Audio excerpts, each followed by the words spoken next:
नमस्कार, ताल ठोक के देख रहे हैं आप। मैं हूं आपके साथ रोहित सरदाना। आज हम लाए हैं आपके लिए 2 घंटे का स्पेशल एडिशन। पहले 1 घंटे में बात होगी सार्क सैटेलाइट की। जी हां, टेररिज्म दुनिया को देने वाला पाकिस्तान टेक्नोलॉजी से आखिर डर क्यों गया। अब से ठीक कुछ मिनट के बाद भारत की तरफ से पूरी दुनिया को यह तोहफा होगा। जी हां, जिसे कहा गया था पहले सार्क सैटेलाइट। और सार्क सैटेलाइट, जिसका साउथ एशिया सैटेलाइट का नाम है GSAT-9, वो हिंदुस्तान को आसमान में भी सर्वशक्तिमान बनाने जा रहा है।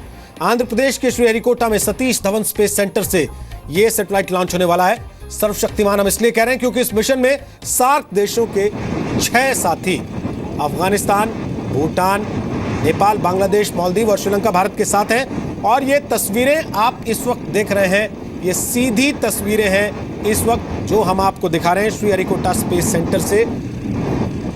जो सैटेलाइट लॉन्च होना है उसकी सीधी तस्वीरें आप इस वक्त देख रहे हैं। और दिलचस्प यह है कि पाकिस्तान सार्क कंट्री होकर भी इस सैटेलाइट प्रोग्राम से अलग है, इस तर्क के साथ कि पाकिस्तान का अपना अलग सैटेलाइट प्रोग्राम है। पाकिस्तान का इस सैटेलाइट प्रोग्राम से हटना यह सवाल खड़ा करता है कि क्या पाकिस्तान को सिर्फ टेरर का रास्ता पसंद है। क्या साउथ एशिया सैटेलाइट से जो फायदा और सार्क देशों को मिलेगा वो पाकिस्तान अपने देश की जनता के लिए नहीं चाहता। और पाकिस्तान से थोड़ा हटकर चीन की तरफ चलिए तो वहां का सरकारी मीडिया कह रहा है कि भारत के पड़ोसी देशों के साथ स्पेस रिलेशन मजबूत करने की योजना में चीन को बाहर नहीं छोड़ा जाना चाहिए था। तो क्या चीन को इस बात का डर है कि जो चक्रव्यूह वो साउथ एशिया में बना रहा था वो अब टूटने वाला है, क्योंकि चीन 2007 से स्पेस डिप्लोमेसी के जरिए दूसरे देशों से अपने रिश्ते मजबूत कर रहा है। उसने वेनेजुएला, नाइजीरिया, पाकिस्तान, श्रीलंका समेत कई देशों के लिए सैटेलाइट बनाए और लॉन्च किए हैं। और जब भारत ने अब वही फार्मूला सार्क देशों के लिए अपनाया है तो चीन पाकिस्तान के साथ मिलकर यह साजिश कर रहा है कि सार्क देश एक साथ ना हो पाए। ये देख सकते हैं आप खूबसूरत तस्वीर, ये साउथ एशिया सैटेलाइट की लॉन्चिंग की तस्वीर है। अपने आप में अद्भुत तस्वीर है और याद रखे जाने लायक, सहेज कर रखे जाने लायक ये तस्वीर है। इस सैटेलाइट की लॉन्चिंग की ये तस्वीर है। ये जियो स्टेशनरी संचार उपग्रह है जिसे इसरो ने तैयार किया है। इस प्रोजेक्ट पर 450 करोड़ रुपए का खर्चा आया। साउथ एशिया सैटेलाइट GSAT-9 का मिशन कुल मिलाकर अगले 12 साल का मिशन है। और जैसा हमने आपको पहले बताया, पाकिस्तान को छोड़कर सार्क के बाकी सभी सहयोगी देश इसमें शामिल हैं। और इस लॉन्चिंग के लिए पहली बार इलेक्ट्रिक प्रोपल्शन सिस्टम का इस्तेमाल किया गया। इस इलेक्ट्रिक प्रोपल्शन सिस्टम के इस्तेमाल से 25% तक ईंधन की यानी कि फ्यूल की बचत होगी। साउथ एशियाई देशों की कम्युनिकेशन टेक्नोलॉजी को फायदा होगा और सैटेलाइट के जरिए पड़ोसी देशों से कम्युनिकेशन स्थापित करने में मदद मिलेगी। ये देख सकते हैं आप तस्वीर, दूर आसमान तक ये धुएं की लकीर जो आपको दिखाई पड़ रही है, ये उस सैटेलाइट की लॉन्चिंग के लिए जो रॉकेट उसे लेकर निकला है उससे निकल रहे धुएं की तस्वीर है। और श्रीहरिकोटा स्पेस सेंटर में, सतीश धवन स्पेस सेंटर में इस वक्त जो वैज्ञानिक मौजूद हैं, निश्चित तौर पर सभी तालियां बजाकर इस घड़ी का स्वागत कर रहे होंगे। बताया जा रहा है कि प्रधानमंत्री नरेंद्र मोदी भी इस घड़ी को सीधे देख रहे हैं, लाइव टेलीकास्ट इसका देख रहे हैं।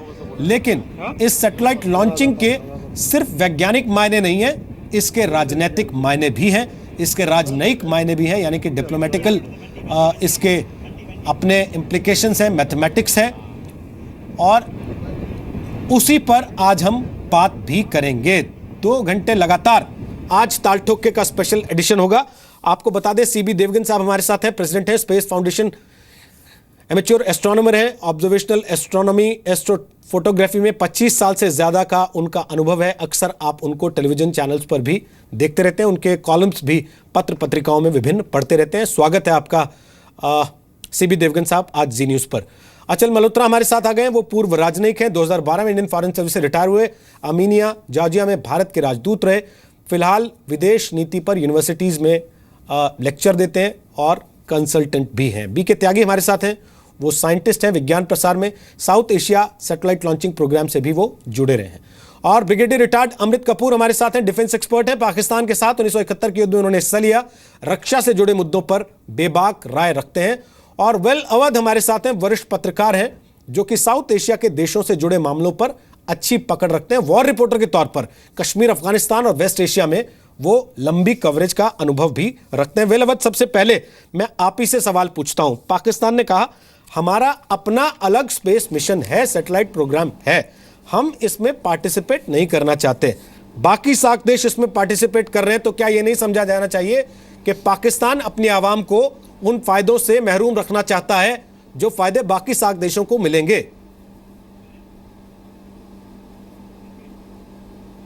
ऐसा है, मेरे को ये लग रहा है पाकिस्तान की उनकी जो इंडिया पाकिस्तान आजकल बातचीत नहीं कर सकते, इसलिए वो नो कॉन्फिडेंस बिल्डिंग मेजर अगर खुद चाहते हैं इंडिया के ऊपर हो रहा, मतलब क्लोजर रिलेशन विद इंडिया, ये सबसे बड़ा मामला है इसी सैटेलाइट में, क्योंकि इसी सैटेलाइट में एजुकेशन, कम्युनिकेशन सब कुछ है, हेल्थ एजुकेशन, लिटरेसी भी है, मतलब वो भी फ्री ऑफ कॉस्ट उसके पास आ जाएंगी। अगर सारी सार्क रीजन में 7 कंट्रीज, 7 कंट्री तो बेनिफिट हो रहा है, Pakistan why can not benefit from it. अगर उनकी कुछ और अलग प्रोग्राम है तो ये उनका मर्जी है, तो इनकी इंडिपेंडेंट सॉवरेन स्टेट। लेकिन मेरा मतलब ये है, अगर ये जब तक एजुकेशन और ये सार्क चैप्टर में जो उनकी elimination of all the poverty, literacy and health care, ये सारे मतलब ये कॉमन कोज है, तो कॉमन कोज के लिए उसके अलावा आप आपके प्रोग्राम लगा सकते हो, कोई फर्क नहीं पड़ता। लेकिन जब तक कॉन्फिडेंस बिल्डिंग मेजर अभी तक बिल्डअप नहीं हो रहा है बिटवीन द 2 नेशन, तो इसलिए उन्होंने नफरत हो गया था मेरे ख्याल से, ऐसे मेरा हिसाब से। लेकिन सर, ये तो कहीं आपस में 2 देशों के बीच की बात नहीं थी। सार्क में आपके संबंध और इंडिविजुअली आपके संबंध 2 अलग अलग चीजें हैं। क्या आपको नहीं लगता मल्होत्रा साहब कि पाकिस्तान इस तरह की चीजों से अपने आप को अलग करके उस चीज को बढ़ावा दे रहा है जो पूरी दुनिया उसके बारे में सोचती है कि हम टेररिज्म तो एक्सपोर्ट करने को तैयार हैं, लेकिन टेक्नोलॉजी में हाथ नहीं लगाना चाहते आपके साथ? देखिए, ऐसा है कि ये जो पाकिस्तान की अप्रोच है इसकी तरफ, वो तो जो आजकल के हालात है, जो पाकिस्तान में जो लॉबीज़ हैं, वो भारत के साथ संबंधों को सुधारने की दिशा में कोई काम नहीं करना चाहती। हमने ये जो प्रपोजल दिया था तो within the framework of SAARC दिया था, इसका नाम सार्क सैटेलाइट रखा जाना था। उस समय 2014 में जब ये प्रपोजल दिया था तो कुछ आसार ऐसे लग रहे थे कि शायद भारत और पाकिस्तान के संबंधों में कुछ सुधार आ जाए। शुरू में पाकिस्तान ने थोड़ा बहुत इसमें इंटरेस्ट भी दिखाया था, लेकिन धीरे धीरे जैसे पाकिस्तान में लॉबीज ये हावी होती चली गई कि भारत से संबंध सुधार नहीं करने हैं, तो पाकिस्तान का एक ही उद्देश्य रह गया था, वो ये था कि इस प्रोजेक्ट को किसी तरीके से सैबोटेज किया जाए। तो वो नए नए प्रपोजल लेके आता रहा। सबसे पहले उसने कहा कि मुझे इसमें पार्टनर बना लिया जाए, मैं इसमें इन्वेस्ट करूँगा। जब वो हमने मना कर दिया कि नहीं, ये एक्सक्लूसिवली इंडिया का गिफ्ट है for the SAARC nation, regional cooperation का एक हिस्सा है, तो फिर उसने कहा कि नहीं, अच्छा इसको सार्क के कंट्रोल में डाल दिया जाए। तो हमने कहा वो टेक्निकली फीजिबल नहीं है, वो तो इसरो ही कंट्रोल करेगा उसको। तो फिर उसने नेशनल सिक्योरिटी का बोगी खड़ी कर दी। तो कुल मिला के वो उसने डिले तो जरूर कर लिया, लेकिन जब देखा उसने कि बाकी सारी सार्क कंट्रीज इसमें शामिल होने के लिए तैयार हो गई हैं, वो अकेला थकेला पड़ गया, आइसोलेट हो गया, तो उसने इसमें से पुल आउट कर लिया।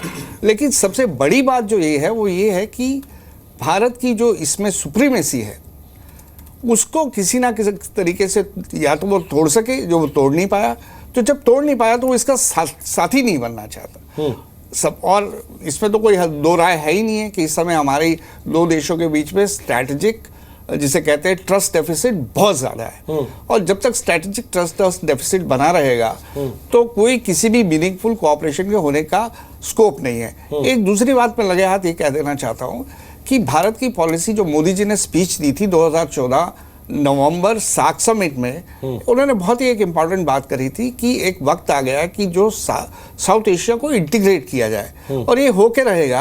अब इसमें चाहे सब लोग साथ मिलके चले, within the SAARC format किया जाए उसको, या फिर हम कुछ लोग मिलके चले और उसको सब रीजनल कोऑपरेशन में किया जाए। तो जब पाकिस्तान की कोशिश हर अच्छे प्रपोजल जो इंडिया ने दिया है उसको सैबोटेज करने की रही है।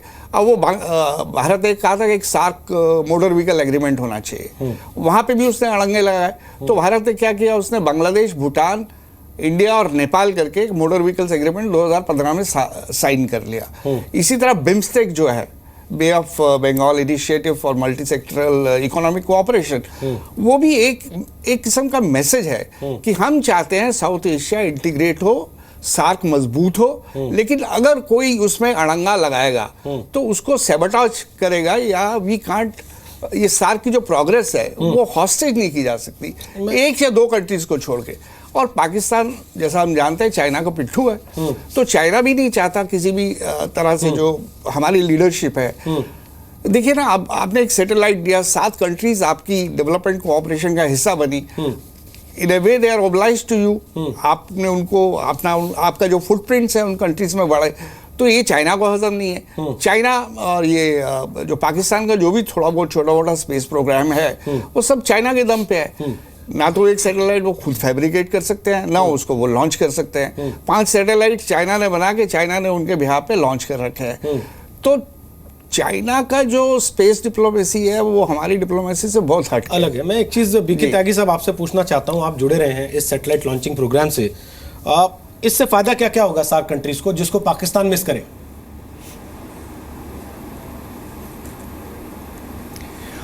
देखिए, जैसा मैंने अभी कहा था कि ज्योग्राफिकली ये जो सार्क कंट्रीज़ हैं इनमें काफ़ी सिमिलैरिटीज़ है, और पूरा एशिया का ये वो रीज़न है जो नेचुरल डिज़ास्टर प्रोन एरिया है, जिसमें अर्थक्वेक जो है एक मेजर नेचुरल डिज़ास्टर है। और जब भी जैसे नेपाल का हमारे पास एग्जांपल था तो वहाँ पर कम्युनिकेशन नहीं था, तो जो हमारा रेस्क्यू ऑपरेशन था, जो रिलीफ था, उसको पहुँचने में काफ़ी टाइम लगा, उसको सबको कोऑर्डिनेट करने में, क्योंकि कोई इंस्टेंट कम्युनिकेशन नहीं था। तो ये जो सैटेलाइट है सबसे पहला कि चाहे डिज़ास्टर हो उससे पहले भी हम किस तरीके से जो डिज़ास्टर मैनेजमेंट का जो कॉन्सेप्ट है वो उसमें हम करेगा, जो हमारे नेचुरल रिसोर्सेज हैं, वाटर है, लैंड है, इनको मैनेज करने में, क्योंकि ये ज्योग्राफिकली जैसे मैंने कहा कि एक ही जैसा है। और बात ये है कि पूरा साउथ एशिया का अगर हम इसको एक कॉमन फ्यूचर के रूप में देखें तो टेक्नोलॉजी आज की तारीख में सबसे बड़ा रोल इम्पॉर्टेंट प्ले करती है, चाहे वो स्पेस टेक्नोलॉजी हो या कोई और टेक्नोलॉजी हो। क्योंकि इकोनॉमिक जो इंजन है किसी भी कहें कि जो वो साइंस एंड टेक्नोलॉजी है, और ये जो स्पेस प्रोग्राम है ये एक कहें कि एक नई डायमेंशन उस इकोनॉमिक डेवलपमेंट में जोड़ता है। इसमें जो इकोनॉमिक के साथ साथ उसका एक सोशल फैक्टर भी है, क्योंकि इसमें टेलीमेडिसिन भी है, एजुकेशन भी है, वो कम्युनिकेशन भी है, और इसमें जो ट्रांसपोंडर है हर एक कंट्री का एक अलग होगा, और उसका जो ग्राउंड इंफ्रास्ट्रक्चर है उसमें भी इंडिया सपोर्ट कर रहा है। तो ये एक कैपेसिटी बिल्डिंग है हमारे सभी पड़ोसियों की, क्योंकि कोई भी बात होती है उसमें ऐसा नहीं है कि अगर एक दिक्कत एक कंट्री में आती है तो दूसरा जो पड़ोसी है उससे अछूता रहेगा। तो ये कैपेसिटी बिल्डिंग हमें कॉमनली करनी पड़ेगी, और उसमें ये जो सैटेलाइट आज वाला है ये एक बहुत बड़ा फैक्टर, यूनाइटिंग कहेंगे यूनिफाइंग फैक्टर का जो है ये काम करेगा, अगर इसको हम डिप्लोमेटिकली भी देखें। जो उसका साइंस एंड टेक्नोलॉजी की जो कहे निश है वो तो एक अलग है ही है, लेकिन डिप्लोमेटिकली भी जो भी एक प्रयास चल रहे हैं कि सब को एक प्लेटफॉर्म पे लाया जाए, तो ये ऑटोमेटिकली जुड़ गए, आप समझ लीजिए। ठीक है। आप सीबी देवगन साहब, मैं पढ़ता रहता हूँ आपके कमेंट्स भी, आपके ट्वीट्स भी, तो आप भी वैज्ञानिक के इतर पॉलिटिकल जितनी भी हैपनिंग्स हो रही हैं, ख़ास तौर पे इंडिया पाकिस्तान के बीच में भी और दुनिया में भी, उस पर अपनी बात रखते हैं, बेबाकी से रखते हैं। 8 साल पुराना है कुल मिला के पाकिस्तान का जो सैटेलाइट प्रोग्राम है वो भारत से, लेकिन उसके बाद भी स्टडी ये कहती है कि अगर वो चाहते हैं कि इंडिजीनियस अपना स्पेस सैटेलाइट वो लॉन्च करें तो अभी वो 2040-45 तक उनको इंतज़ार करना पड़ेगा, तब तक भारत मंगल पर दोबारा होके लौट भी आएगा। तो क्या आपको लगता है कि टेरर और टेक्निक दोनों साथ साथ नहीं चल सकते? टेरर और टेक्नोलॉजी दोनों साथ साथ नहीं चल सकते? पाकिस्तान को ये बात जल्दी समझ लेनी चाहिए। देखिए टेरर और टेक्नोलॉजी, इनफैक्ट अगर मैं एज ए इंडिविजुअल बात करूं तो टेरर बेस्ड ही टेक्नोलॉजी के ऊपर है। अगर उनके पास ये सारी टेक्निक्स नहीं होती तो वो टेरर को इतना आगे नहीं फैला सकते थे। बाकी रही बात कि वो उनका स्पेस प्रोग्राम जो है वो अभी हमसे बहुत पीछे है, बिकॉज जैसा आपने कहा या आंचल जी ने कहा, उनकी प्रायोरिटीज़ जो है वो टेक्नोलॉजी से हटकर टी पर तो हैं, पर वो टी टेरर में चेंज हो जाता है। तो जिस हिसाब से उन लोगों ने हमसे नाता तोड़ा कि हम लोग इस सैटेलाइट टेक्नोलॉजी में शेयर नहीं करेंगे, उनका एक ही मेजर जो कंसर्न था वो एज ए साइंटिस्ट मैं कह सकता हूँ कि डेटा सिक्योरिटी जो है उनके लिए, जो भी वो डेटा ट्रांसफ़र करते उस सिस्टम से, तो उनको ये डर था कि वो कहीं लीक ना हो जाए। बाकी तो हम लोग ये कहते हैं ग्लोबल विलेज आज ये दुनिया बन गई है, तो हमें हर एक के साथ मिलकर चलना है। उसमें हम लोग किसी को मना नहीं कर सकते कि हम ये टेक्नोलॉजी नहीं यूज़ करेंगे। और जहाँ तक प्रश्न है कि सार्क कंट्रीज़ को अगर ट्रांसपॉन्डर चाहिए, तो ऑलरेडी हमारे पास जो इनसैट सीरीज़ के जो सैटेलाइट हैं जो 36,000 किलोमीटर पे अभी भी ऑर्बिट कर रहे हैं, तो उनको टेक्नोलॉजी तो वहाँ से भी मिल जाती। लेकिन ये स्पेसिफ़िकली ये सैटेलाइट बनाया गया इसके लिए कि जो हमारे आसपास के जो देश हैं उनको फ़ायदा हो। और जैसा त्यागी जी ने बोला कि हम जो इंडियन प्लेट, जो टेक्टोनिक प्लेट जो है जब जाकर एशियन प्लेट से टकराई है, तो जो नेचुरल डिज़ास्टर है वो हम सबके लिए कॉमन है, ऐसा नहीं है कि सिर्फ इंडिया के लिए रहेंगे। तो उनको मॉनिटर करने के लिए और आपस में कम्युनिकेशन करने के लिए ये बहुत बड़ी चीज़ है। और इसके लिए हम लोगों को पॉलिटिकल विल से ऊपर उठकर एज ए ह्यूमन हम लोगों को आपस में कनेक्ट करना चाहिए कि हम लोग एक दूसरे का साथ कैसे दे सकें और एक दूसरे से हेल्प कैसे ले सकें। टेरर और टॉक साथ साथ नहीं चल सकते सर, तो टेरर और टेक्नोलॉजी साथ साथ कैसे चलेंगे दो देशों की? आपकी बातचीत ही नहीं है, आपने खुद सार्क से अलग किया पाकिस्तान को, तो आप फिर ये कैसे करेंगे जब आपने खुद कहा कि उनको टेक्नोलॉजी नहीं होती तो वो टेरर का इतना एक्सपोर्ट नहीं कर पाते? हम उनको और स्ट्रॉन्ग करें क्या फिर उसमें?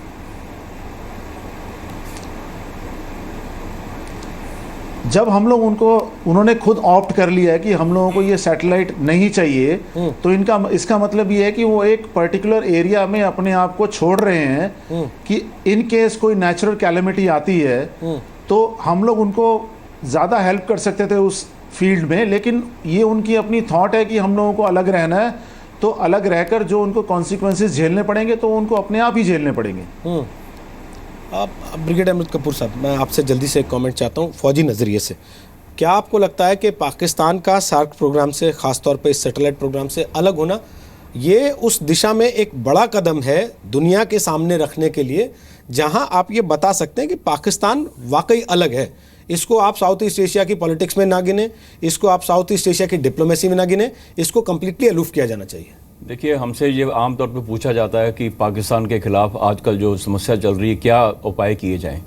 ये मेरे ख्याल ये ब्लेसिंग इन डिस्गाइज है कि उन्होंने खुद अपने आप को आइसोलेट कर लिया है। पाकिस्तान कभी भी इंडिया की लीडरशिप को एक्सेप्ट नहीं करेगा, और ये उनको शायद उनकी एप्रीहेंशंस हैं इस किस्म की सैटेलाइट जिनके उन्होंने 12 ट्रांसपॉन्डर दिए हैं, हर एक देश को अलग अलग दिया है, और उसमें एक्सचेंज ऑफ डाटा है। तो इनको उस चीज़ का ये डाटा ये किसी के साथ शेयर नहीं करना चाहते हैं। हालांकि और भी सैटेलाइट्स हैं हमारे पास, हम हर एक किस्म का डाटा ले सकते हैं। तो ये अगर ज्वाइन कर लेते हैं तो then they will stop exporting terrorism. उनका जो आज गवर्नर्स का टूल ही टेररिज्म है, सारी दुनिया में वो एक्सपोर्ट कर रहे हैं, और उन्होंने हमारे कश्मीर के अंदर भी काफ़ी गदर कर रखा है। तो ये अगर ज्वाइन कर लेते हैं तो दैट मीन्स कि they are also joining the main stream. तो इस करके वो जब तक उनके अपने एम एंड ऑब्जेक्टिव्स क्लियर नहीं होंगे, वो कभी भी इस किस्म का कोई इनिशिएटिव, चाहे वो बिम टाइप हो, चाहे कोई आपका सार्क के कोई सब ग्रुप्स हों या दूसरे, वो कभी ज्वाइन नहीं करेंगे और ना ही इसके अंदर पार्टिसिपेट करेंगे। मायद अली हमारे साथ आ गए, वरिष्ठ पत्रकार हैं पाकिस्तान के। मायद अली, आपको नहीं लगता कि पाकिस्तान की सरकार को कम से कम सार्क के सैटेलाइट प्रोग्राम से अलग नहीं होना चाहिए था? देखिए जी, जो हालात चल रहे हैं भारत और पाकिस्तान के दरमियान पिछले कुछ अरसे से, और जिस तरीके से भारत ने पूरी कोशिश करके सार्क समिट का भी मतलब सबकाश किया उसको, जो कि शायद उनका जायज और उनका गिला वगैरह, उन हालात में मैं नहीं समझता कि पाकिस्तान में कोई हुकूमत इस पोजीशन में है कि वो इस तरह के किसी भी आपके प्रोजेक्ट में जो है वो हिस्सेदार बने। हालांकि वैसे तो फायदेमंद होता है, दोनों मुल्कों के लिए फायदेमंद होती है चीजें जब ऐसी हो, जिस तरह हमारे यहाँ सीटेक बन रहा है, आप उसमें नहीं आ रहे, आप अगर कोई छोड़ रहे हैं सैटेलाइट तो उसमें हम नहीं आ रहे। मतलब कॉपरेशन की जो एक एटमॉस्फेयर होता है वो दोनों ममालिक में नहीं है इस वक्त। अभी तो जंग की हालत में है, मतलब क्रॉस फायर हो रहा है, LOC वगैरह पे नुकसान हो रहा है जानों का। ऐसे हालात में मेरा ख्याल है कि ये बहुत ज्यादा आप में कॉन्फिडेंस बिल्डिंग की जरूरत है, उसके बाद कहीं पाकिस्तान इस पोजीशन में हो सकता है, इंडिया इस पोजीशन में हो सकता है कि एक दूसरे से कॉपरेशन करें चीजों में। अचल मल्होत्रा साहब, आप कुछ कह रहे हैं? नहीं, मैं एक छोटा सा ये कहना चाहता था कि ठीक है, भारत और पाकिस्तान के हालात ठीक नहीं हैं और पिछले कुछ दिनों में तो और भी बिगड़ गए, लेकिन ये एक सार्क इनिशिएटिव है और सार्क इनिशिएटिव के सार्क चार्टर में क्लियरली लिखा हुआ है कि दो देशों के बीच का अगर कोई बायलैटरल समस्या होगी तो वो सार्क के आड़े नहीं आने दी जाएगी। तो ये सार्क को सबअटॉच करने वाली बात है कि आप इनिशिएटिव एक रीजनल इनिशिएटिव है तो आप रीजन की इंटीग्रेशन, रीजनल डेवलपमेंट में आप टांग अड़ा रहे हैं, इसका हिस्सा नहीं बन के। और इसको इस प्रेटेक्स्ट पे लेना कि भारत और पाकिस्तान के संबंध अच्छे नहीं हैं, और खैर वो भी एक फैक्टर है, लेकिन सिर्फ उस फैक्टर से आप पूरे प्रोग्राम को सबअटॉच करने की कोशिश करें तो वो मुझे ठीक आर्ग्यूमेंट नहीं लगता। माहिद अली बोलिए। देखिए जी, सार्क की जहाँ तक बात कर रहे हैं बिल्कुल ठीक है, इसके चार्टर में मौजूद है ये चीजें, मगर अगर भारत सार्क समिट होने ही ना दे पाकिस्तान में, बॉयकॉट करवा दे, लॉबी करे उसके लिए, तो बाकी चीजें तो पीछे रह जाती हैं ना। फिर मतलब उसका चार्टर पीछे रह जाएगा जब आप सार्क समिट ही नहीं होने दे रहे, जिसका वेन्यू पाकिस्तान था। हालात इतने खराब है, देखिए आपको हालात के तनाजुर में रह के बात करनी पड़ेगी। मैं नहीं कहता कि भारत ने गलत किया होगा जो सार्क नहीं होने दिया, यहाँ पर जाहिर है आपने तो नाराजगी होगी, आपने लॉबी किया और आपने नहीं होने दिया, मगर जब आप सार्क समिट ही नहीं होने देंगे तो चार्टर तो बात की बात है ना जी। सर बड़ी अजीब सी बात है कि सार्क समिट उधर कैंसिल हो गया, इसलिए आपने उस सैटेलाइट प्रोग्राम में पार्टिसिपेट करना कैंसिल करना बेहतर समझा, जो आप ही के देश के लोगों का भला भी करता शायद कभी। देखिए रिटेलिएशन होती है, ये रिटेलिएशन होती है, ये टेट फॉर टैट अप्रोच है। अब सी पैक के लिए कोशिश की जा रही थी। सर टिट फॉर टैट में नुकसान किसका हो रहा है? कोशिश हो रही है। देखिए नुकसान जिस वक्त इस तरह के हालात होते हैं फिर नुकसान कौन देखता है? आप बताइए, आप देखते हैं नुकसान? मतलब अगर आप सी पैक का हिस्सा बनते हैं तो आपका कितना बड़ा फायदा होता है, आपको अंदाजा है इस चीज का, मगर आप नहीं बन रहे। हम कब से बात कर रहे हैं आपके, हमें रास्ता दे दें अफगानिस्तान का, सी पैक के थ्रू आपको खाली अफगानिस्तान का नहीं पूरी दुनिया का रास्ता मिल जाएगा। इकोनॉमी आपकी इतनी बड़ी है, कोई इंतहानी जरूरत आपको है, पाकिस्तान की तो इकोनॉमी है ही कोई नहीं आपके मुकाबले में, मगर आप नहीं बन रहे उसका हिस्सा, बिकॉज आप समझते हैं कि पाकिस्तान एक दुश्मन मुल्क है। तो इस तरह के हालात में जरा समझने की कोशिश कीजिए। ये नहीं होता कि आप एक दूसरे से कोऑपरेट करें, पहले आप अपनी सेंसेस मेंट करें, इस हद तक ले जाएं एक दूसरे को। मैं तो चाहूंगा कि इस तरह की चीजें हो, बड़ी अच्छी बात है अगर पाकिस्तान और भारत कोऑपरेट करें आपस में और एक दूसरे का फायदा लाभ उठा सकें जो कुछ हो रहा है, मगर नजर तो ये आ रहा है कि नहीं, ऐसा नहीं हो रहा। ठीक है, एक बार अचल मल्होत्रा कुछ कह रहे हैं वो सुन लीजिए, उसके बाद मैं बताता हूँ प्रधानमंत्री नरेंद्र मोदी ने क्या ट्वीट्स किए। नहीं, वो सी पैक के बारे में हम बात कर रहे हैं, तो जब आप सी पैक का रूट अलाइनमेंट करते हैं तो उसमें भारत की सेंसिटिविटीज को क्यों नहीं ध्यान में रखते हैं? आप पाकिस्तान आपके कंट्रोल में या पाकिस्तान ऑक्युपाइड कश्मीर है, सारी अलाइनमेंट आप वहां से निकाल रहे हैं, तो आप जानते बूझते हुए कि ये एक इशू है दो देशों के बीच में, तो उसको बढ़ावा दे रहे हैं। आप कैसे समझ सकते हैं कि हम ऐसे एक प्रपोजल को एंडोर्स कर देंगे जिसमें हम आंख बंद कर लेंगे कि आप उस अपने जो ग्वादार पोर्ट तक जा रहा है चाइना से लेकर आपका रूट, वो हमारे legitimately that area belongs to India. तो आप इसमें हमें दोष क्यों दे रहे हैं कि हम सी पैक पे नहीं जा रहे हैं? बहुत सी दूसरे कंसिडरेशंस हैं, वो मैं उसके बारे में बात नहीं करना चाहता। एक सबसे बड़ी कंसिडरेशन तो यही है। कोई कंपैरिजन ही नहीं है सी पैक के साथ। आप और कहना अगर मुझे जवाब देना मैं ये तो कह रहा हूँ कि जो इन्होंने इशू रेज किया है कि हम टिट फॉर टैट और सी पैक का इसका सी पैक का कोई इसके साथ रेलेवेंस नहीं है, उसको बिल्कुल जोड़ना ही नहीं चाहिए। और जैसे अचल सर ने इन्होंने बताया है, इन्होंने बड़ा क्लियर बता दिया है कि जब उसकी अलाइनमेंट हो रही थी और वो पाकिस्तान ऑक्युपाइड कश्मीर से वो गुजर रहा था, उस समय भारत को लिया था इन्होंने कॉन्फिडेंस के अंदर किसी चीज़ के अंदर, तो वो तो कर रहे थे किसी तरह से कि लेजिटिमेसी इनके साथ हो जाए। जब वहाँ से ये रोड नेटवर्क निकाल देंगे, रेल नेटवर्क निकाल देंगे, तो इनका उसके ऊपर एक किस्म का हक हो जाए। तो ये इन्होंने बड़ी सोची समझी साजिश की थी, तो इसके साथ में कोई लिंक नहीं है कि, लेकिन जैसे आपने बताया कि इस सैटेलाइट का इनको फायदा ही होने वाला था, लेकिन इससे बड़ा साफ होता है जाहिर, जैसे हम लोग चाहते हैं कि इनके साथ रिलेशंस नॉर्मलाइज हों, और एक ये मौका मिल रहा है जिसको हम कॉन्फिडेंस बिल्डिंग मेजर्स की तरह ले सकते हैं। ये एक मौका मिला था इनको, और इससे आगे, इसका मतलब ये आगे नहीं बढ़ना चाहते। ठीक बात। They want to only become the terrorist hub in the world. वो अपने आप ही प्रूव कर रहे हैं, अपने आप को आइसोलेट कर रहे हैं। मैं तो ये कह रहा हूं कि इन्होंने ये ज्वाइन नहीं किया, it is a blessing in disguise, नहीं तो हम लोगों को इनको अलग कर देना चाहिए था। एक जल्दी से मैं माहिद अली आपको वापस आ रहा हूं, आप कमेंट पूरा कीजिएगा, अपना जवाब आप देना चाहते हैं दीजिएगा। प्रधानमंत्री नरेंद्र मोदी ने ट्वीट्स किए हैं, लगातार एक के बाद एक 3 ट्वीट्स किए हैं। उन्होंने लिखा है, successful launch of South Asian satellite is a historic moment. ये एक ऐतिहासिक मौका है। It opens up new horizons of engagement. ये संबंधों को बेहतर करने के नए आयाम खोलता है। I congratulate the team of scientist who worked hard for the successful launch of South Asia satellite. We are very proud of them. ISRO को उन्होंने साथ में टैग किया है, ये बताते हुए कि जिन वैज्ञानिकों ने इस सक्सेसफुल यानी कि शानदार लॉन्च के लिए काम किया है, उनको मैं बधाई देता हूं, हमें उन पर गर्व है। The historic occasion has been made better with a surprise. We have leaders of South Asian nations joining us in celebrating this launch. उन्होंने कहा कि ये ऐतिहासिक मौका एक सरप्राइज से और खूबसूरत हो गया है। साउथ एशियन देशों के राष्ट्राध्यक्ष नेता इस सेलिब्रेशन में हमें ज्वाइन कर रहे हैं, हमारे साथ जुड़ रहे हैं, इसका हिस्सा बन रहे हैं। हमने हालांकि पाकिस्तान को भी जोड़ लिया है जो इसका हिस्सा नहीं था। सेलिब्रेशन का हिस्सा तो हम पाकिस्तान को भी बनाना चाहेंगे। माहिद अली साहब, आप जवाब दीजिए इस बात का कि आप लोग सरहद पे जो करते हैं वो बंद कर दीजिए। आपको लगता नहीं उसका फायदा आपके देश को ज़्यादा होगा बजाय इसके जितना आपको अभी मिल रहा है लोगों को काटने से वहाँ पर? देखिए, मैं इल्जाम ठहराने नहीं बैठा हुआ यहाँ पर। मुझे इतना जरूर मालूम है कि दोनों तरफ से होता है, एक तरफ से नहीं होता। दूसरी बात ये कि कितने लोग मरे आपके पिछले 1 साल में? तो भाई सर, कितने लोग मरे आपके पिछले 1 साल? आप ये कहते हैं, मैं तो मानता हूँ, मेरी बात पूरी सुन लीजिएगा प्लीज। मैं तो मानता हूँ कि कश्मीर जम्मू का हिस्सा जितना भी है वो 1949 की रेजोल्यूशन के मुताबिक तय होना चाहिए। आप वहाँ पर हुकूमत बना के बैठे हुए हैं, हमने भी यहाँ पर हुकूमत बना ली है, सड़क भी हम निकाल रहे हैं वहाँ से। जो तय होना चाहिए, माहिद अली सुनिए ना, यूएन रेजोल्यूशन की बात करते हैं। आपने कश्मीर को वहां से खाली किया अपनी फोर्सेस को। अगर आपने खाली की होती तो आज सिचुएशन अलग होती। आपने किया हुआ है, आपने हमने नहीं करना। आप इन्वेडर आप थे।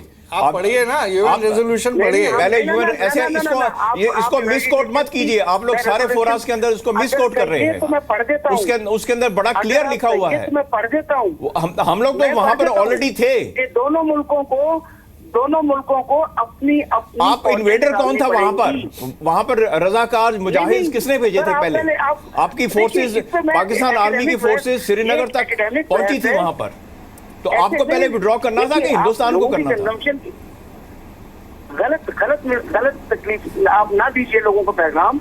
आप दे रहे हैं गलत। मैं जनाब, मैं इसको नहीं दे रहा गलत। आप लोगों को, पूरी दुनिया में आप लोगों को गलत पैगाम दे रहे हैं।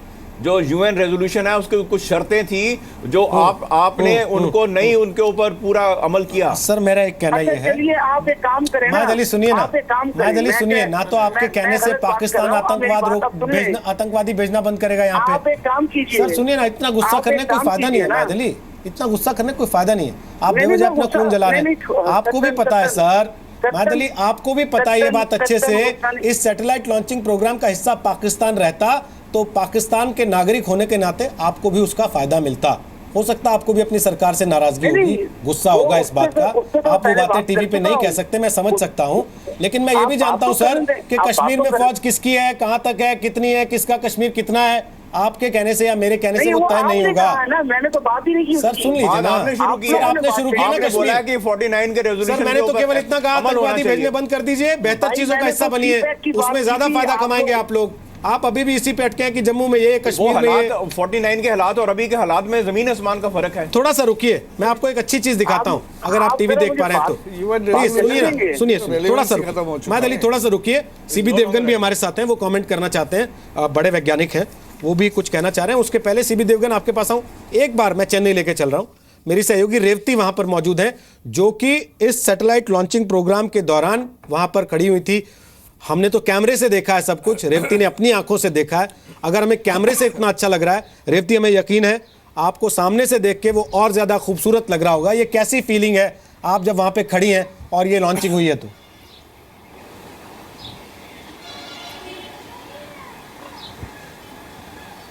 एब्सोल्युटली, बहुत बहुत खूबसूरत विजुअल थे यहाँ पे डायरेक्टली देखने के लिए, और ये बहुत महत्वपूर्ण मोमेंट भी है इंडिया के लिए। और जैसे कि बाकी सब लॉन्चेस है, ऐसे नहीं थे इस पर्टिकुलर लॉन्च, इसमें मीडिया और पब्लिक को एंटरटेन नहीं किए गए थे अंदर, और हम किलोमीटर्स बाहर खड़े होके एक बिल्डिंग रूफटॉप से देखा लॉन्च को। और इतना मेजर इवेंट है, फिर भी गवर्नमेंट और इसरो ऑफिशियल्स ने इसको बहुत लो की अफेयर रखा है, और प्रमोशन भी भी ज़्यादा नहीं किए। और इस लॉन्च के बारे में अभी ऑफिशियल वर्ड्स तो मीडिया के पास अभी तो नहीं आए हैं कि इनका स्टेटस क्या है और लॉन्च का अभी क्या होगा। लेकिन ये हम ज़रूर बता सकते हैं कि बाकी जो सार्क नेशंस है इसके लिए भी ये एक महत्वपूर्ण मूवमेंट है। और ना बल्कि ब्रॉडकास्ट और टेलीकम्युनिकेशंस, लेकिन इमरजेंसी टाइम्स के, डिजास्टर टाइम्स में जो कम्युनिकेशंस होगा कंट्रीज के बीच में, ये सैटेलाइट फैसिलिटेट करेगा। अभी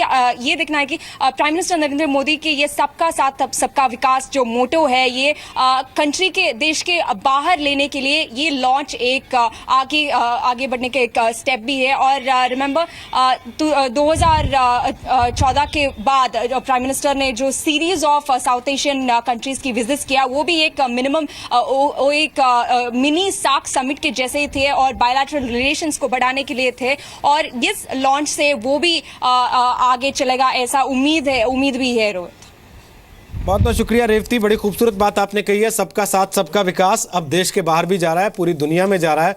हमने इसका नाम भी दिया अपनी कवरेज का आज, सबका सैटेलाइट सबका विकास। बस पाकिस्तान उससे आउट है क्योंकि पाकिस्तान ने सार्क से अपने आप को अलग कर लिया।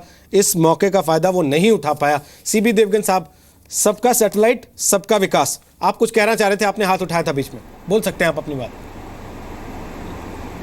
बिल्कुल, सबका सैटेलाइट और सबका विकास में अगर हम लोग बात करें और अगर ये पॉलिटिकल जो डिबेट हो रही है उससे थोड़ा ऊपर उठ जाएं, तो जो जीसैट GSLV के द्वारा जो प्रमोचित किया गया है, उसमें जो हमने क्रायोजेनिक इंजन बनाया है, उसकी सक्सेस जो है वो आने वाले अगले समय में हम लोगों को कमर्शियली एस्टैब्लिश और कर देगी कि हम बड़े साइज़ का सैटेलाइट जियो स्टेशनरी ऑर्बिट में अगर प्लेस कर पाए बार बार, जिसको हम लोग नॉर्मली बोलते हैं बार बार लगातार, तो लोग कमर्शियली हमारी तरफ दूसरे देश आएंगे और हम लोग उनको बहुत कम कॉस्ट में सेम लॉन्च दे पाएंगे जो अभी दूसरे देश जो है जिसके बारे में बहुत ज़्यादा चार्ज करते हैं। तो ये जो अंतरिक्ष कॉरपोरेशन जो इसरो का है, उसके लिए बहुत बड़ी अचीवमेंट है। अगर हम लोग ये पॉलिटिकल डिबेट बाउंड्री से ऊपर उठ जाएं, टेक्नोलॉजी की बहुत बड़ी अचीवमेंट है ये। निश्चित तौर पे ये टेक्नोलॉजी की बहुत बड़ी अचीवमेंट है और ख़ास तौर पे दुनिया भर में हिंदुस्तान का प्रभुत्व स्थापित करने में ये अचीवमेंट बड़ा रोल अदा करेगी। वेल अवध, आप तो ना भारत के पर्सपेक्टिव से नज़रिए से देखते हैं इस मामले को, ना पाकिस्तान के नज़रिए से देखते हैं, क्योंकि आप पूरे साउथ ईस्ट एशिया को कवर करते हैं, तमाम देशों में आप घूमते हैं, वहाँ आपने तमाम तरह के युद्ध कवर किए हैं, सारी परिस्थितियाँ देखी हैं। आपको लगता है कि पाकिस्तान ने एक मौका गंवा दिया है? मेरा ख्याल है ये जो सार्क कोऑपरेशन जो बन गया था, मैं तो सारी समिट में कवर किया, और जब तक यहाँ पर मैं कोई politicising the issue India Pakistan के ऊपर है, तो यहाँ पर हमारी एक कहानी है, this is an economic forum for the welfare of the people. ये तो सबसे बड़ा है, तो आपकी पॉलिटिकल प्रॉब्लम है तो अलग अलग वो एजेंडा अलग समिट में करना चाहते। ये मेरा मकसद है, अगर ये साइंटिफिक प्रोजेक्ट है for the benefit of the people, उसके पॉलिटिसाइजिंग क्यों करना चाहते? ये मेरा एज एन ऑब्जर्वेंट मेरे ख्याल से वो तो काफी नुकसान है पाकिस्तान के ऊपर है। सही है, बिल्कुल कह रहे हैं आप। और नुकसान भी ये है क्योंकि ये तो सार्क इनिशिएटिव्स, अगर हिंदुस्तान में इंडिया में 450 करोड़ रुपए का खर्चा किया था सैटेलाइट के लिए, और सारे यहाँ पर बेनिफिट कर दे, टेलीमेडिसिन है, वो डिजास्टर्स एरिया है, एजुकेशन के ऊपर है, सब कुछ है, मतलब ये मैनेजमेंट करना चाहते हुए, तो ये लोग का मतलब मामला है। अभी आप लोग यहाँ पर इंडिया और पाकिस्तान दोनों देश में आइसोलेट करना चाहते, जैसे हिंदुस्तान में पाकिस्तान आइसोलेट करना सार्क रीजन के अंदर, और पाकिस्तान ये सोच रहा था इंडिया में नहीं कर सकते क्योंकि you can not choose your neighbour, जैसे जसवंत सिंह जी एक बार बताया था, you can not choose your neighbour. ठीक, मैं वापस आता हूं आपके दूसरी पास। बात ये है, तो हमेशा छोटा सा पॉज सर, छोटा सा पॉज, वापस आ रहा हूं आपके पास। जैसा प्रधानमंत्री ने ट्वीट किया था, सारे देशों के नेता, जिन देशों के सैटेलाइट लॉन्च हुए हैं, वो वीडियो कॉन्फ्रेंसिंग के जरिए जुड़े हुए हैं। इस वक्त ये दिखाई पड़ रहा है इसरो के साथ श्रीहरिकोटा में, सीधे वहां से वैज्ञानिक बात कर रहे हैं। आप देख सकते हैं स्क्रीन पर नीचे जो तस्वीर दिख रही है छोटी छोटी टिकट साइज में, वो तमाम सार्क देशों के प्रतिनिधि वहां पर दिखाई दे रहे थे, और ऊपर इसरो के वैज्ञानिक दिखाई दे रहे हैं, और साथ ही एक कैमरे पर प्रधानमंत्री नरेंद्र मोदी भी हैं, जो न केवल इस सैटेलाइट लॉन्च को देख रहे थे बल्कि वैज्ञानिकों से बात भी कर रहे हैं। सुन सकते हैं क्या बोल रहे हैं। and honorable leaders of Afghanistan, Bangladesh, Bhutan, Maldives, Nepal, and Sri Lanka. I am reporting on behalf of Indian Space Research Organization from the Spaceport of India at Sriharikota that we have just transported South Asia satellite, a communication satellite from Earth to geostationary transfer orbit using our geostationary launch vehicle Mark II that makes use of indigenously developed cryogenic engine. The satellite operations and control will be carried out from our master control facility Hassan, and in the coming few weeks the satellite will reach its destination of the geostationary orbit. You may like to see a video glimpse of this launch. Thank you.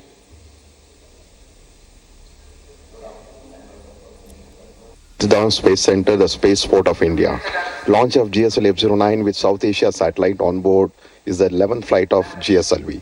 We are few seconds from the launch now. 7, 6, 5, 4, 3, 2, 1, 0, plus 1, 2, 3, 4, 5, 6, 7, 8, 9, plus 10 seconds.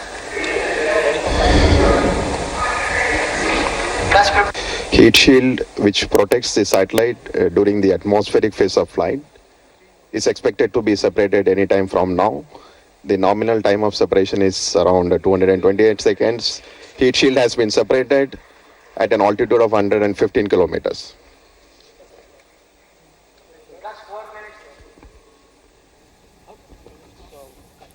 तो ये report दिखाई जा रही है इस वक्त सभी देशों के प्रतिनिधियों को जिनके सैटेलाइट जिनका इस सैटेलाइट में हिस्सा है, हिस्सेदारी है, भागीदारी है, जिनको इससे फायदा होगा, जो इस साउथ एशिया सैटेलाइट प्रोग्राम से जुड़े रहे हैं। पाकिस्तान के अलावा सभी सार्क देश इसमें शामिल हैं और इस समय वो श्रीहरिकोटा के वैज्ञानिकों के साथ इसरो में जो वैज्ञानिकों ने जिन्होंने काम किया उनके साथ वीडियो कॉन्फ्रेंसिंग के जरिए जुड़े हैं। प्रधानमंत्री नरेंद्र मोदी भी उस वीडियो कॉन्फ्रेंसिंग में शामिल हैं और वहां के वैज्ञानिक इस समय वो तस्वीर दिखा रहे हैं लॉन्चिंग के समय की और साथ ही सारी जानकारी उन तमाम देशों के प्रतिनिधियों को दे रहे हैं। प्रधानमंत्री नरेंद्र मोदी ने भी ताली बजाकर स्वागत किया, अभिनंदन किया उस मौके का जिस वक्त ये सैटेलाइट की लॉन्चिंग हुई है और सभी वैज्ञानिकों ने भी वहां जो मौजूद थे उस समय ताली बजाई है, स्वागत किया है।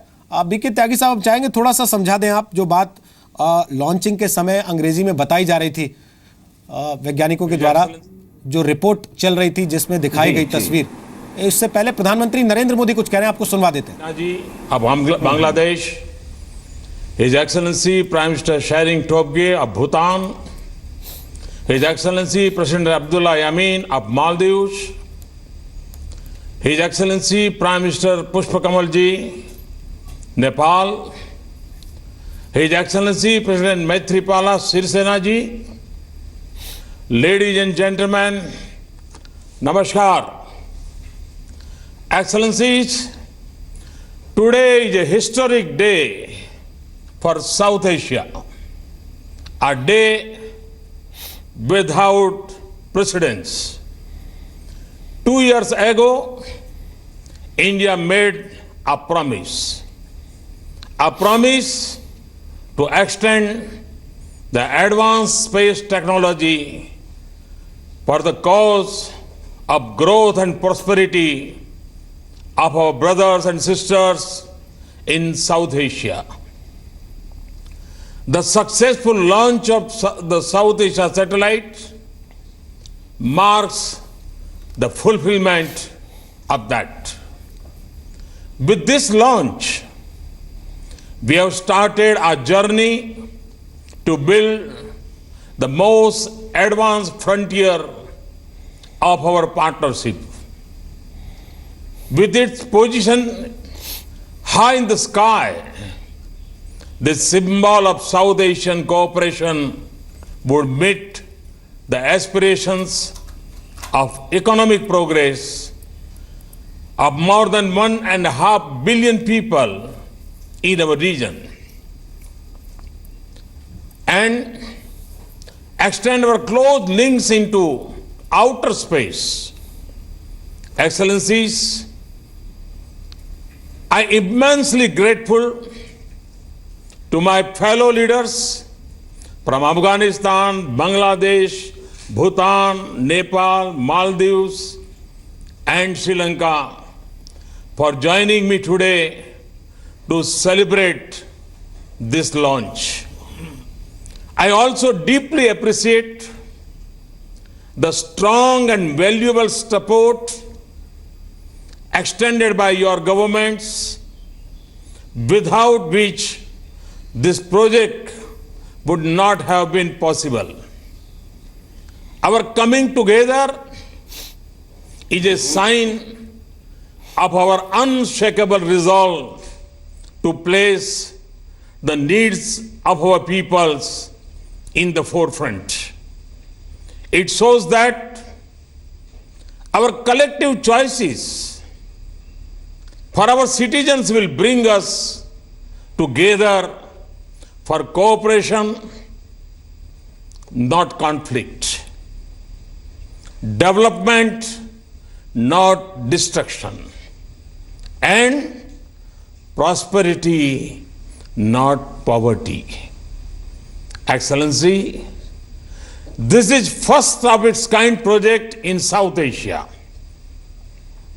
And to this project, Afghanistan, Bangladesh, Bhutan, Maldives, Nepal, Sri Lanka, and India will together achieve effective communication, better governance, better banking services, and better education in remote areas, more predictable weather forecasting, and efficient resource mapping, linking people with top-end medical services through telemedicine, and a quick response to natural disasters.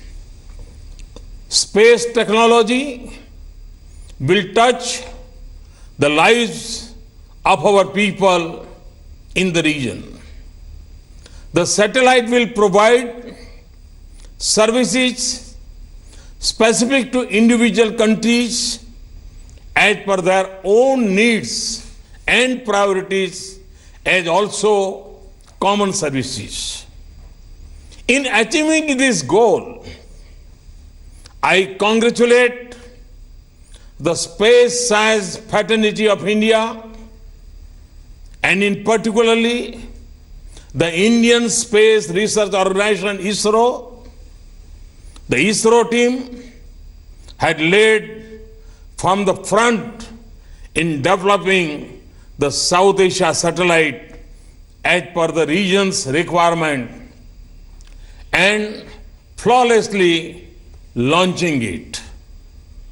Excellencies, as governments, our most important task is to secure growth, development, and peace for our people and communities.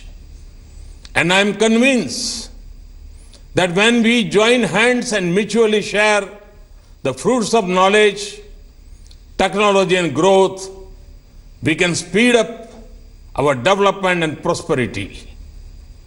I thank you all for your presence and congratulate you once again in our shared success. Thank you. Thank you very much.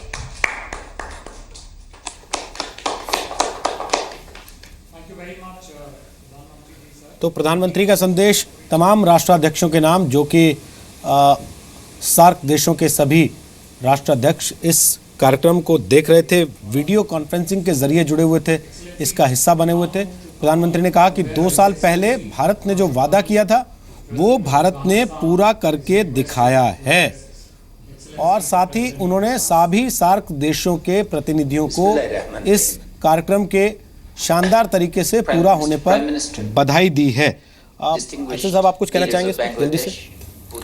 नहीं, देखिए, ये एक message है पूरे world के लिए कि if there is a will there is a way, और हमने करके दिखाया। अगर पाकिस्तान हट गया तो हट गया, लेकिन जो साउथ एशिया रीजन, जो पूरे वर्ल्ड की असेसमेंट है, वर्ल्ड बैंक की असेसमेंट है कि ये लीस्ट इंटीग्रेटेड रीजन है पूरे वर्ल्ड में, तो हमने उस तरफ हमने सिर्फ ज़बानी जमा खर्च नहीं करी है, हमने सिर्फ समिट्स में बड़े बड़े भाषण नहीं दिए हैं कि हम रीजनल कोऑपरेशन और regional integrity, south Asia integrity के लिए काम करना चाहते हैं, और हमने करके दिखा दिया है। तो ये एक अलग ही फॉर्म ऑफ इंटीग्रेशन है। हम रोड की इंटीग्रेशन की बात, रोड से इंटीग्रेट होने की बात करते हैं, एयर कनेक्टिविटी की बात करते हैं, लेकिन आप स्पेस से कनेक्ट हुए हैं और सारा खर्चा हमने उठाया। ये इसके मल्टीपल जो कह सकते हैं ना कि मैसेजेस जाते हैं। एक तो ग्लोबल लीडरशिप तो है ही है हमारी, वो एक बार रीइस्टैब्लिश हुई है, आने वाले वक्त में हमें इसका कमर्शियल बेनिफिट मिलने वाला है, लेकिन विद इन द रीजन हमारी commitment to help the region, इस रीजन को इंटीग्रेट होने में हम क्या मदद कर सकते हैं वो हमने करके दिखाई है। आप इसमें मैं एक छोटा सा कहना चाहता हूँ कि हमारा जो इंडिया का डेवलपमेंट कोऑपरेशन प्रोग्राम है, उसके तहत हम बहुत सारी देशों की मदद करते हैं। उसमें लाइन ऑफ क्रेडिट भी होता है, सॉफ्ट लोन्स भी होते हैं, कैपेसिटी बिल्डिंग प्रोग्राम्स भी होते हैं, और करीब $8 बिलियन का हमारा उसका बजट है। तो उसी दिशा में आप इसे देखिए कि ये भी हमारे एक डेवलपमेंट कोऑपरेशन का एक बहुत बड़ा हिस्सा है। इसीलिए हमने किसी से ये नहीं कहा कि आप हमें पैसा दीजिए या इसमें पार्टनरशिप कीजिए, ये हमारी तरफ से आपको गिफ्ट है। और बेसिकली मल्टीपल मैसेजेस, जैसे मैंने कहा, गए हैं यहाँ से कि हमारे अंदर विल है, हम सिर्फ खाली बात नहीं करते। जब हमने कहा हम मदद करेंगे, हम इसे इंटीग्रेट करेंगे, तो हमने करके दिखा दिया है। चलिए, बहुत बहुत शुक्रिया। लास्ट कमेंट बीके त्यागी साहब, जल्दी से आपसे लेना चाहता हूँ, क्या क्या मिस करेगा पाकिस्तान? जी, मुझे लगता है कि ये जो टेक्नोलॉजिकल नॉलेज का, साइंस और टेक्नोलॉजिकल नॉलेज का जो डेमोक्रेटाइजेशन है, वो हमने शुरुआत करी है। क्योंकि जब भी साइंस एंड टेक्नोलॉजी में कुछ ब्रेक थ्रू होता है तो हम देखते हैं कि उसका मैक्सिमम कमर्शियली एक्सप्लॉइट किया जाता है, लेकिन हम यहाँ देख रहे हैं कि ये एक जो टेक्नोलॉजी है वो कॉमन फ्यूचर के लिए, एक ह्यूमैनिटी के लिए हमने ऑफर करी है। और अब उसमें अगर हम पॉलिटिकल चश्मा इसमें से उतार दें, क्योंकि सारी दिक्कत हो रही है कि हम इसको एक पॉलिटिकल चश्मे से देख रहे हैं, इसको एक साइंस और टेक्नोलॉजी की ब्रेक थ्रू, जो कि हम उसको डेमोक्रेटाइज कर रहे हैं, उसके जो बेनिफिट्स हैं वो शेयर कर रहे हैं। तो मुझे लगता है कि ये पूरी दुनिया को लेसन लेना चाहिए कि जो टेक्नोलॉजी दबा के बैठे हुए हैं कि कहीं पे लोगों के पास पीने के लिए, पानी के लिए वो टेक्नोलॉजी नहीं है, और हम जो है एक्सपेंसिव टेक्नोलॉजी मार्केटिंग कर रहे हैं। तो एक लेसन मुझे लगता है ये पूरी दुनिया को जाता है कि ये तरीका होता है। अगर आपके पास साइंस और टेक्नोलॉजी की कैपेबिलिटी है तो उसका जो उपयोग है पूरी ह्यूमैनिटी के लिए होना चाहिए। और जो लोग अब इसमें से बाहर रहते हैं, मुझे लगता है कि वो शायद उस अपनी जो उनकी जनता है, उनके लोग हैं, उसको उस चीज़ से महरूम कर रहे हैं। मुझे लगता है कि ये थोड़ा सा जो एक साइंटिफिक स्पिरिट है या जो मेथड ऑफ साइंस की हम बात करते हैं, वो उस स्पिरिट से ये बाहर चली जाती है बात। तो ये एक शुरुआत है साइंस और टेक्नोलॉजी नॉलेज के डेमोक्रेटाइजेशन की। बहुत बहुत शुक्रिया बीके त्यागी साहब, बहुत बहुत शुक्रिया अमृत कपूर साहब, अचल मल्होत्रा जी, सीबी देवगन और वेल अवध, और साथ में माहिद अली पाकिस्तान से आपका भी जुड़ने के लिए, रोशनी डालने के लिए पाकिस्तान क्या सोचता है इसको लेकर। और आप सब लोगों का धन्यवाद इसलिए कि आपने लोगों को आसान भाषा में समझाया कि ये दुनिया में भारत को कहाँ लेके जाएगा और इससे सार्क देशों के साथ साथ भारत को क्या क्या फायदे होंगे।